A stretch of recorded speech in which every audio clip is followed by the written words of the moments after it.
In this section, we're going to go over the essential theory that you need to know to be able to build your own deep learning networks, debug them, understand enough of what's going on to make state-of-the-art networks.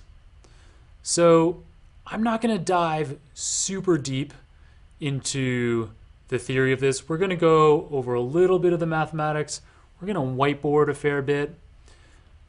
If you want to really delve into the math here, I recommend, if you're getting started in this space, with something like Michael Nielsen's Artificial Networks and Deep Learning textbook. For now, we're gonna skim a bit on the surface in terms of the theory, but we're gonna keep track on the whiteboard of all of the takeaways that we can apply later on in these live lessons. So that means that if something is a little tricky, don't worry about it. We'll still have the takeaway, and we'll be able to apply. We'll be able to apply things later on. I want to start with a picture of a brain cell, of a neuron. So we keep talking about artificial neural networks, and they do in fact have a biological basis. So this here is a neuron, a biological one, and it has 4 inputs going into it. In biological neurons, they're called dendrites. And then there's a body of the cell, and there's this single axon that carries information away from the cell. So in a real biological neuron, you could have thousands of these dendrites creating inputs onto the body. And small changes in charge, in electrical charge, that are carried along these dendrites, if they have an effect that changes the charge on the body of the neuron over a certain threshold, then this axon will fire. So all of those elements were incorporated by Frank Rosenblatt in the 50s at Princeton University when he created an artificial neuron. So we'll erase this. The way that his worked, we'll use straight lines, but the same kind of idea.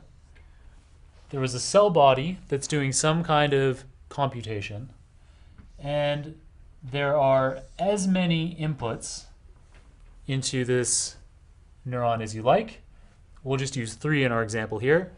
And then just like a biological neuron, there's only one way for the information to go out. In the simplest way of thinking about this artificial neuron, we have binary inputs, so either a 0 or a 1 at each of the 3 inputs. And we have a 0 or 1 binary output as well. So we could think of this as like an example to make this more clear. So let's say this is a neuron for deciding whether I'm going to go to the gym today. So gym, yes or no, is the outcome that the neuron is deciding. Well, I have 3 factors that determine whether I'm going to go to the gym today. The first factor is, did I have coffee? The second factor is, did I go yesterday? And the final factor is, are my friends pressuring me to go? So these 3 different factors have different weights. So whether I have a coffee or not, that is a weight of 2. Whether I went to the gym yesterday or not is even slightly more important. So I actually didn't go to the gym yesterday. So if I didn't go to the gym yesterday, then I really should go today because I already had a rest day. So this will have a weight of a 3. So this is a more important predictor. But the most important predictor is whether my friends are pressuring me or not. So we'll give a weight of 6 to that. I'm just going to highlight the weights in a different color here. So in the calculation here in the middle, what it's doing is it's taking the sum of all of these inputs, and if that is over some threshold, let's set our threshold at 4, then I'll go to the gym today. So let's say that yes, I had coffee, but I did go to the gym yesterday, and then I also don't have pressure from friends. So this is a 1, and these are zeros. In that case, then the sum of all of the inputs into the neuron is only 2, and I won't go to the gym today. But if I had coffee and I didn't go to the gym yesterday, then these sum to 5, and 5 is greater than 4, so I should go to the gym today. And in another example, if these are both 0, so we have zeros up here, but I actually have a 1 on pressure for my friends, that on its own is over our threshold of 4. And so it doesn't matter what's happening in these other inputs. I will go to the gym just because of pressure from my friends. So this is an example of a perceptron.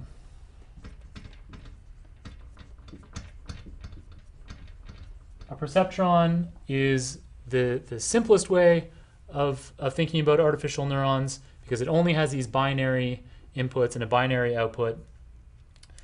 But it's also relatively simplistic. So essentially, we can capture all of this in a single equation.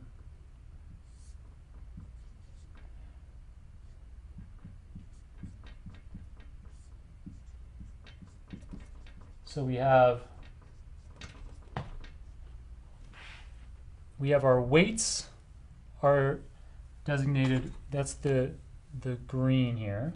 So our weights are green, the strength of the inputs, and then the inputs themselves are denoted by purple. So the inputs are either 0 or 1.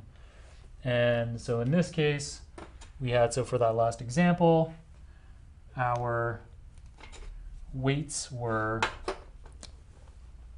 2, 3, and 6. And our x's were 0, 0, and 1. And then our threshold was 4. And basically the rule is if the sum of all these weights times these inputs is greater than 4, then the network should output a 1. If the sum of all these is less than the threshold, then we output a 0. So this is hopefully relatively straightforward to follow this far. The problem with having these kinds of binary inputs and outputs is that there isn't a huge amount of flexibility, but it gets worse than that, and I'll illustrate. So a moment ago, we had an equation on the board involving summing the product of all the w's and x's and seeing if that went above some threshold in the gym example. I wanted to take a moment to simplify some of these terms because we're going to be working with these few terms quite a bit in these live lessons. So our array of weights, so the importance of each of the predictors in the model, we're showing here in green, and we're going to simplify that down to a W throughout these live lessons. The inputs, so with the MNIST digits that we covered in lesson 1, those were the pictures of numbers 0 through to 9. And those could be any inputs. In the gym example, they were just zeros and ones. Those are always going to be represented by the lowercase x. And then we talked about whether the sum of all of these w's and x's, we talked about whether that goes above some threshold. We're going to call that threshold b. And so to say the same thing as we did before I cleared the whiteboard, the rule for the perceptrons is that it's the dot product of w and x, which simply means multiplying and taking the sum, and plus b. If that term is less than or equal to 0, then the perceptron outputs a 0. If the sum of the dot product of the weights and the inputs plus the threshold b is greater than 0, then the perceptron outputs a 1. At its very basic, this is how artificial neural networks work. This is how an artificial neuron on its own works. So a moment ago, we had this simple equation on the board. I want to show how we can now stretch that one simple equation into a string of equations. So this equation was for a single neuron, single artificial neuron, and like a biological neuron, artificial neurons don't exist on their own. They exist in a network with other neurons. So they feed into other neurons and they receive input. So the first layer in any artificial neural network is like the MNIST digits that we looked at in lesson 1. And so the first layer is called the input layer, and that's simply some real values. So I have demarcated those with purple here, and we'll continue to do that. Those values have some weight, which I've indicated here in green, and then they feed into a neuron where where the sum of all of the weights multiplied by all of the inputs is taken in. So this particular neuron in this dense or fully connected layer is taking inputs from x1, x2, and x3. We multiply the x's by the weights that make the connection, and then we take we add some bias that's specific to this individual neuron, and then in turn that output, so with the perceptron example, this will output a 0 if this sum is below 0, or a 1 if it's above, and that 0 or 1 then comes into the next layer of the network where it does that same kind of processing all the way through to some estimate at the end of the network as to what the correct output, what the correct value should be. So we label all of these layers, first, second, third, fourth. The first layer is an input layer, the fourth layer is an output layer, and these ones in the middle are hidden layers. So here we have first hidden layer and a second hidden layer. As soon as we start to have 3 hidden layers, we can start to call this a deep network. Each of these layers allows for more abstraction. So the complexity of what is represented in each layer can have more and more abstraction. So if this was some kind of machine vision task, the first layer might simply be looking for edges, while the second layer is combining those edges into simple shapes, and then an even higher layer later on, these representations are faces or a house. And so then the network is able to make a guess as to what the object in the image is. We'll make that concrete with some examples later on. These artificial networks can be layered very, very deep. Microsoft Research Asia has one with 1,001 layers. But for our purposes, we'll never need more than like a dozen to be solving the kinds of tasks that we're looking at. And in fact, for simpler kinds of classification problems, adding more and more layers doesn't improve your performance because those increasing levels of abstraction are unnecessary. So later on in this lesson, we will build a multi-layer network, and we'll start to build deep networks later on. So we've described now how artificial neurons can be stacked together. So far, we've only had neurons that take zeros or ones as inputs and give zeros or ones as outputs. So this is the perceptron idea, just zeros and ones, keeping things simple. But there's a problem with doing things that way. So as the value being computed by that neuron increases, eventually we reach some threshold where it goes from outputting a 0 to outputting a 1. That change is quite severe. I've made a quick annotation thing here. This w.x plus b, we can start calling it z because we'll be talking about that way a lot. So the problem with this kind of dramatic change is that when we're trying to learn with this large network and we have some kind of incorrectness at the end of the network. So let's say the correct answer would have been to say that this MNIST digit is a 3, but it outputs that this is a 4. Well, so we want to make some change somewhere in the network to be able to recognize it better the next time that we see a 3. However, when we only have zeros and ones as outputs, these binary outputs, and we try to make some small change somewhere in the network, some small delta to fix the network and get a better result next time, we can end up with quite dramatic changes because we change some value just a little bit, some weight just a tiny bit, and that causes a big jump from a 0 to a 1. So it would be better if this was a gradual change.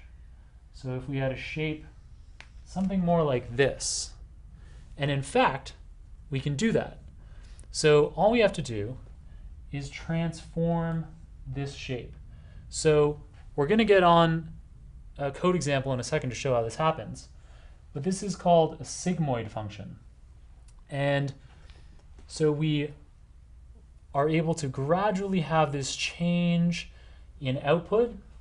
So no longer are our neurons outputting just zeros and ones, but instead they can output any value from 0 to 1. And that means that we can learn more gently, more slowly, come up with more nuanced changes. So we'll go through a few examples of exactly how the sigmoid neuron makes that transformation in a second.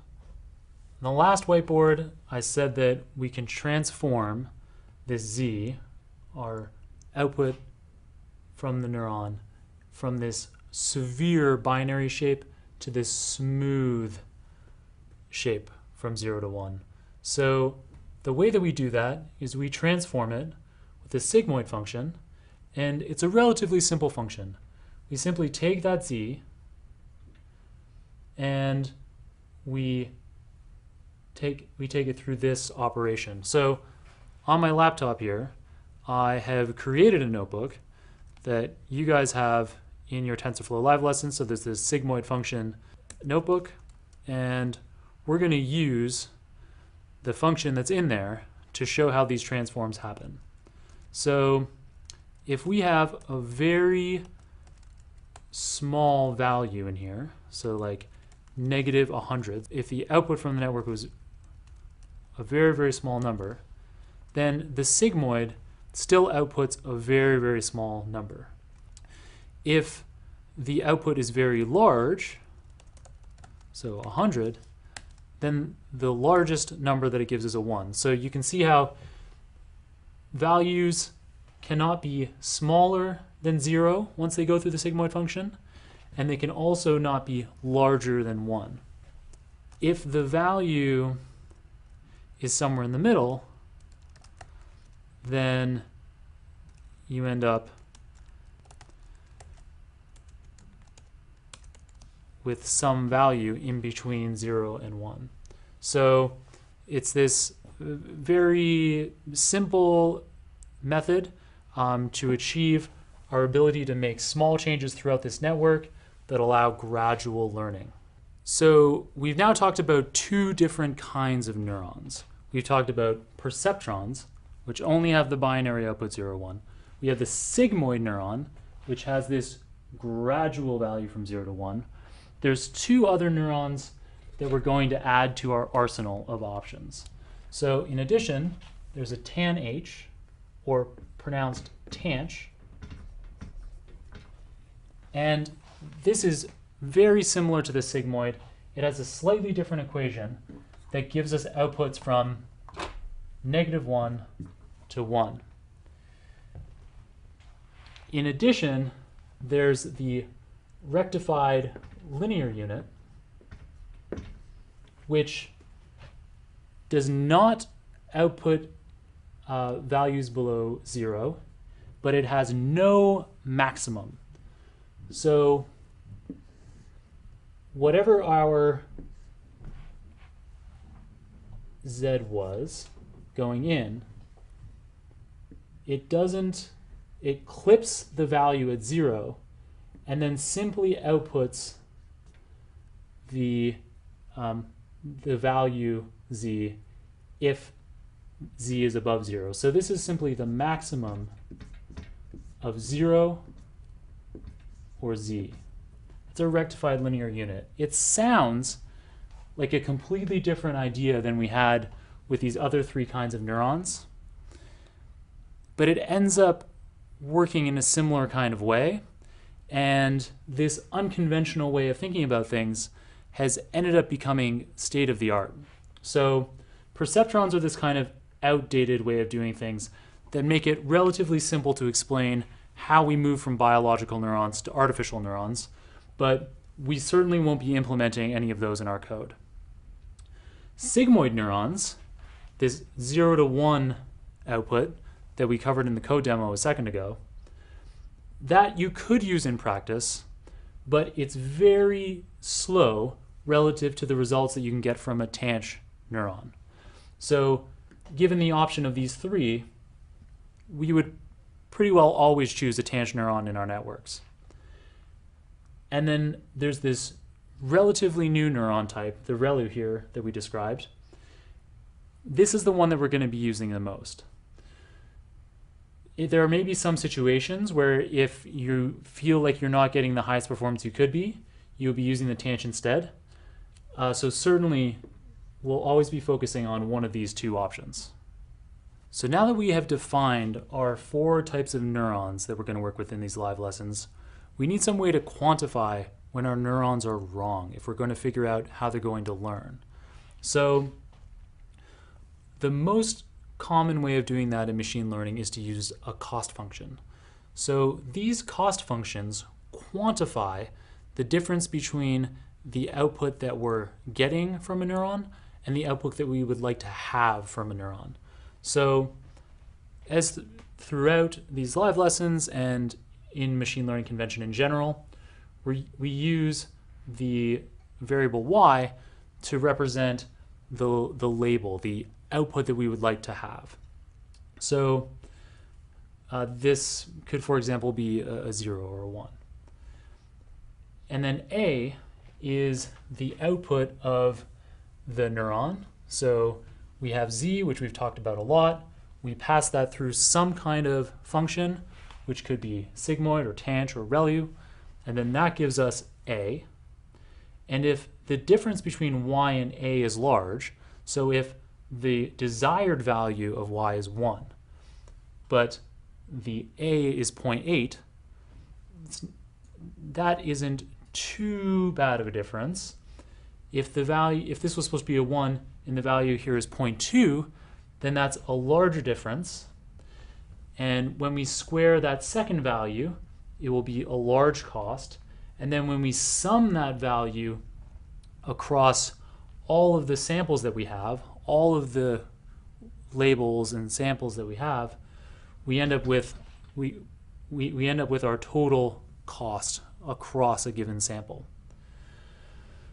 The problem with using quadratic cost, which is also known as mean squared error and is very common in linear regression, these kinds of common machine learning applications, is that at low values or very high values of z in our neurons, this learning happens slowly on our networks.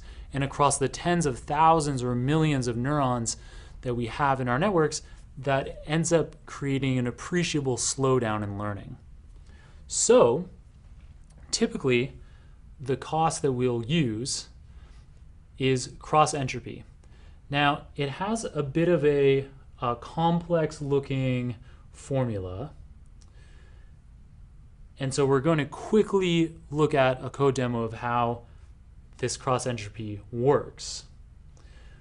The bottom line, however, is that this funky looking equation was selected specifically so that when you take the derivative of this to learn with, we'll talk about that in a few minutes, but when you take the derivative, it allows you to learn faster the greater the difference between the true value y and the output from a neuron A. So it's a very clever thing indeed. So let's move on to a quick code demo to show you how cross entropy works. So we've decided that cross entropy is this fast learning cost function within our neural networks. Let's just have a look at how it performs, because it's this relatively long equation. So I have a notebook for you called cross entropy cost, and we're just going to quickly recreate that here, where I've defined a function that takes in the true value that we're trying to output from the network y and the value that is being output a. So let's try it when we have a few different values. So if the true value of y is 0 and our output from the neuron is quite close to that, like 0.01, then the cost is quite small. Similarly, if the true value is quite high and the value output is quite high, then cost is also quite a small number. But the larger that the true value gets from the value output, the larger the cost becomes. So we just have a few examples here where 0 is the desired output, but we're not getting that. We're getting these large deviations from 0. Then we see larger costs. So that's how cross entropy works in terms of calculating it. And the key thing to remember is that when we're learning with cross entropy, when we take the derivative of this to learn in our networks, the larger the difference between the true value and the value being output from the neuron, the faster that these neurons learn. So that's a wonderful property. So now we've covered the kinds of neurons that we have. We've covered how we quantify how wrong the outputs from neurons can be. Now we need to know how we can take that information, that wrongness information, and make it right. How can we learn to make the network output values that are closer to the real values?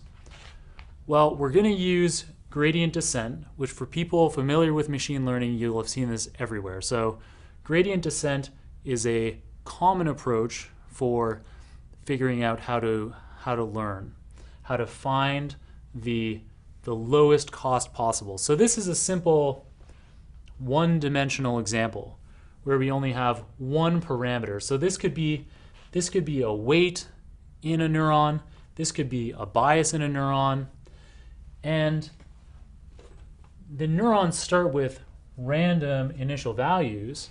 So we could be anywhere here with any value p. And then from that point, we want to figure out how to step in the direction of the lowest cost, the smallest difference between the true values and the values being output by the neurons. So to do that, we take the derivative of the cross function, and then we can step in the direction of a lower cost. So this is a very simple example with only one parameter that we're trying to tune. You can visually look at this and say, well, obviously you need to be lowering P, but not too low. You don't want to get all the way down here where cost gets high again. But if we get to a value around here, we're going to have the lowest cost possible. Well, that's easy to do by eye when there's only one parameter in your model. But neural networks that we'll be building in these live lessons have millions of parameters, and so there's no chance that you could by eye see how to do this. Therefore, a technique like gradient descent ends up being what you need to use. All right, we're getting there. We're in the home stretch for essential theory here. So we've covered neurons. We've covered how to quantify the wrongness of the output of those neurons. We've figured out how to learn with our neurons. The next thing is how can we efficiently learn through all of the neurons in this network. So in this neural network here, we only have 2 layers, but we could have hundreds of layers potentially. In these live lessons, we'll be building networks with more than a dozen hidden layers. And so we need an incredibly clever way of having gradient descent happen throughout our network, through all of the layers. And luckily, we have it. So there's something called backpropagation, which leverages the chain rule, which you may remember from calculus, and that enables us to almost magically have the network pass some outputs, some guess. It's given some inputs, some sample of x's, and then it's trying to guess what y should be. And wherever it's wrong, we can backpropagate the loss, the cost, via gradient descent through this entire network, figure out how to adjust weights throughout the network, and then we can take another guess with a new set of samples x, and those values pass through the weights and the biases of this neural network. They get to y, and again, wherever we're wrong, we backpropagate that error through the network. We make little changes to the weights and the biases of all these neurons, and we repeat that back and forward, new samples of x. How close was that to y? What was my cost? Backpropagating the error, and by repeating that thousands or millions or billions of times, we start to have weights and biases in our network that are nearly never wrong in some cases, where we can accurately guess the MNIST digits or whatever our samples are very accurately. Alrighty, so this is the very final step of theory, and then we'll get back into some applications. We have our arsenal of powerful neural network options growing here on the right. We have one final thing to talk about here. So this is the output layer. So our hidden layers we've now covered. We've talked about dense, fully connected layers where every neuron in the input connects to a hidden layer, and then every neuron in that first hidden layer connects to every neuron in the second hidden layer. So that's a dense or fully connected layer. We've talked about those. We've applied those in the last lesson. We talked about them at the beginning of this lesson. But now in the output layer, we need some other kind of neuron to describe probabilities. So I have the equation here, but I think I can more easily explain it to you in code. So let's dive into an example here. So I've created for you a little notebook here called Softmax. Let's do a quick demo of how the Softmax layer works. So let's say we have 3 outputs from a layer. So there's 3 guesses. This network is designed to guess just 3 of the MNIST digits. So it can guess a 0, a 1, or a 2. Let's say the output into this softmax layer, it's guessed that this is a 0, is pretty small. It gives out a -1. Its guess that this is a 1 is slightly larger. It gives out a value of 1. But its guess that this is a 2, it's the one that it's most confident about, it assigns a score of 5. So higher values represent a stronger confidence in class choice. So if we pass these guesses of class into the numerator of the softmax, that's simply taking the exponent. So the exponent of the first one, the guess that this is a 0, is a relatively small number. Its guess that this is a 1 is a larger number, but its guess that this is a 2 is even larger, much, much larger. So we only had these small increments in confidence on the input into the softmax layer. So, -1 through 5 isn't this huge difference, but the values output by the exponent in the numerator of the softmax function are quite a huge difference, from 148 down to 0.36. So critically, taking this exponent puts everything above 0, and it lends great weight to slightly higher values, to the 5 here, for instance. Now, what the denominator of the softmax function does is it's simply saying, well, what is the sum of all these values? So what's the sum of its guess for the 3 classes? And its sum is 151.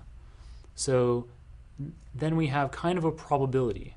The network is saying, I'm guessing for class 0 that this value, 0.36, or exponent of its guess of class 0 divided by sigma, is a very small chance. So it's saying, oh, well, there's a less than 1% chance that class 0 is the correct output. But for the highest guessed, for the class 2, it's saying, well, I'm assigning a very high probability, in fact, a 98% probability that the class is 2 of these 3 options. So essentially what the softmax is letting us do is taking any weighting of confidence in some class prediction and giving us a probability score between 0 to 1 for all of those classes.